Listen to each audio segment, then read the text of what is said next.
Mr. Manoj Jha, MD Kamakya Jewels Limited.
Event की शुरुआत करने के लिए mister Manoj Jha, MD Kamakhya Jewels limited.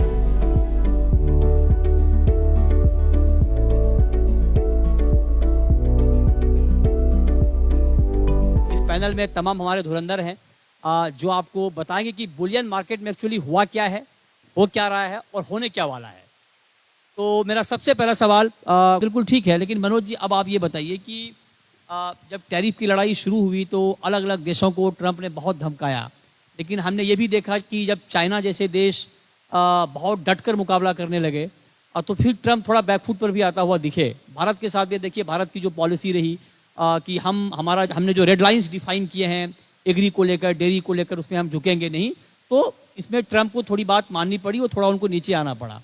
तो क्या अब इस बात की संभावना है कि टैरिफ की लड़ाई हम पहले वाली नहीं देखेंगे और जो पहली वाली लड़ाई पर जो मार्केट का रिएक्शन था वो भी हम नहीं देखेंगे? क्या इसकी संभावना है?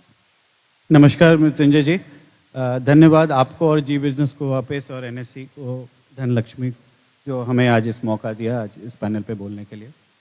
जो आपने सवाल किया है, यही इसके वजह से तो गोल्ड बढ़ रहा है। ये किसी को मालूम ही नहीं है कि वो आगे क्या होगा, and that is the reason पूरे वर्ल्ड में लोग गोल्ड खरीद रहे हैं। आगे टैरिफ क्या होगा, कितना बढ़ेगा, ट्रंप क्या बोलेगा, वर्ल्ड में शायद कोई भी आज के दिन में नहीं है जो ट्रंप को प्रेडिक्ट कर सकता है। लेकिन जो आपका इनिशियल क्वेश्चन था, कोठारी जी से आप बात कर रहे थे कि कितना रिएक्ट करेगा गोल्ड। एक तरफ आज टैरिफ है, सेंट्रल बैंक बाइंग है, ये है वो है, कितना रिएक्ट करेगा, ये बात फैक्ट है। डेफिनेटली ये भी नहीं भूलना चाहिए कि हो सकता है, कहीं मैंने किसी का ट्वीट पढ़ा था कि ट्रंप भी कितना लंबा टिकेंगे कोई नहीं जानता, कुछ ऐसी चीज़ें भी आ जाए। तो जिस तरीके से 2025 में हमने जब देखा कि वन साइडेड गोल्ड बढ़ रहा था, लोग ऐसा सोच रहे थे कि ट्रंप आएंगे तो गोल्ड उल्टा नरम होगा। फिर ट्रंप के आने के बाद उनके जो इतने सारे पॉलिसी चेंजेस आए, पॉलिसी डिसीजंस आए, जिसके वजह से गोल्ड इतना ज़्यादा रिएक्ट किया। तो मुझे ऐसा लगता है कि ये एक ट्रैप भी हो सकता है, जस्ट ए इमेजिनरी थॉट कि बहुत सारे कंट्री भी इस ट्रैप में फंसे। क्योंकि आप देखो पिछले 2 साल से कितने सारे सेंट्रल बैंक बाइंग करते जा रहे हैं। लेकिन ये हमको कभी नहीं भूलना चाहिए कि आज से कुछ सालों पहले गोल्ड ने कितने सालों तक कोई भी रिटर्न नहीं दिया है। 2-2, 3-3 साल ने कोई रिटर्न नहीं भूलना चाहिए। उस समय भी जियोपॉलिटिकल टेंशन थी, उस समय भी वर्ल्ड वॉर्स हुए हैं। तो आज जो मुझे लगता है ये ओवर रिएक्शन है, और सेंट्रल बैंक की भी जो बाइंग है पूरे वर्ल्ड में एक लिमिटेशन है, 1000 टन 1200 टन। रिटेल बाइंग आज के दिन में अगर आप देखने जाओ, ज्वेलरी में तो बहुत ज्यादा स्लैश डाउन है, जो है इन्वेस्टमेंट बाइंग है थोड़ी। ओवरऑल फिर भी अगर आप देखने जाएं तो मुझे बताते हुए बहुत दुख होता है कि ज्वेलरी बाइंग तो 50% से डाउन है। इवन इंडिया का देखें, चाइना का देखें, तो कहीं ना कहीं डिमांड सप्लाई का एक गेम तो आता है। आज सिल्वर क्यों बढ़ रहा है? बहुत सब लोग अरे इंडस्ट्रियल बाइंग हो रही है, डिफिसिट है, ये 3-4 साल से कहानी चल रही है।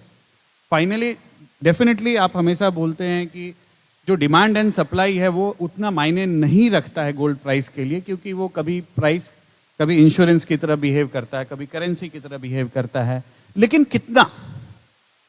तो मुझे ऐसा लगता है डेफिनेटली लॉन्ग टर्म गेम हमेशा गोल्ड के लिए ऊपर ही है।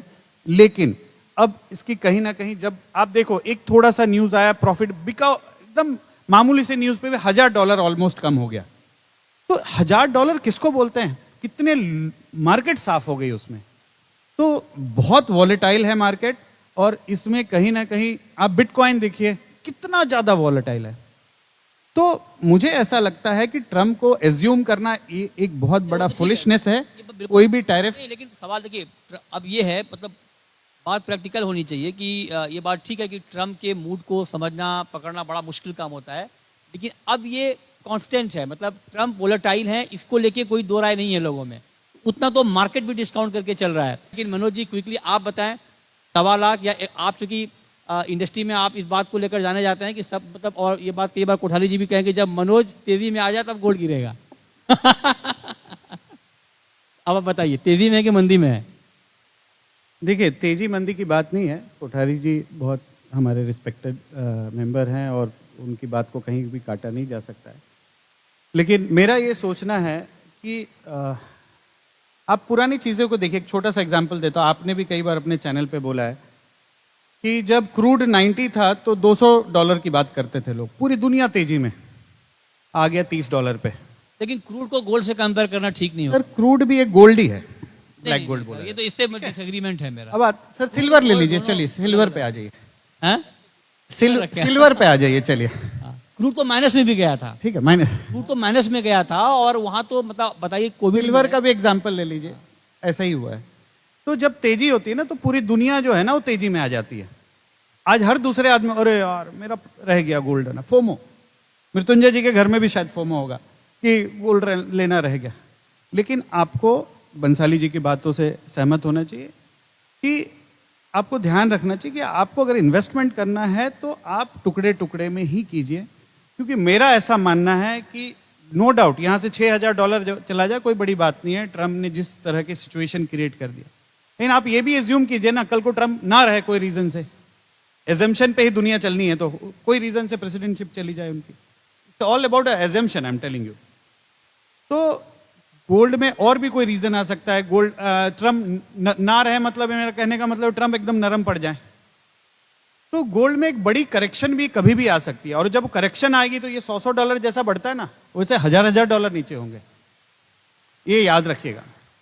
तो एक इंश्योरेंस रखिए हमेशा, जब भी आप फ्यूचर करते हैं शेयर मार्केट में। अगर जिसने भी अगर अपने आप को इंश्योर नहीं किया है, पुट नहीं लिया है अगर फ्यूचर में तेजी के सामने, तो वो मरा ही है। लेकिन आप तो इसीलिए मेरा ये कहना है मृत्युंजय जी, एक बड़ी प्रॉफिट बुकिंग अभी भी मैं एक्सपेक्ट करता हूं, आ सकती है। इसका मतलब ये नहीं है कि गोल्ड में इन्वेस्टमेंट कीजिए। लॉन्ग टर्म सबको मालूम है गोल्ड इंटैक्ट लॉन्ग टर्म बढ़ेगा ही, लेकिन ये जो सिचुएशन है इसमें मुझे रिवॉर्ड 5 to 7 10% लगता है और रिस्क 30% तक लगता है। लोगों के मन में सवाल ये भी है कि 1 लाख पर भी बड़े करेक्शन की बात हो रही थी, 90,000 पे भी बड़े करेक्शन की बात हो रही थी, और उस बड़े करेक्शन के इंतजार में जो रुके वो कभी गोल्ड ले नहीं पाए। थैंक यू सो मच आप सबका हमारे साथ। एक बार जोरदार तालियां हो जाए सभी पैनलिस्ट्स के लिए।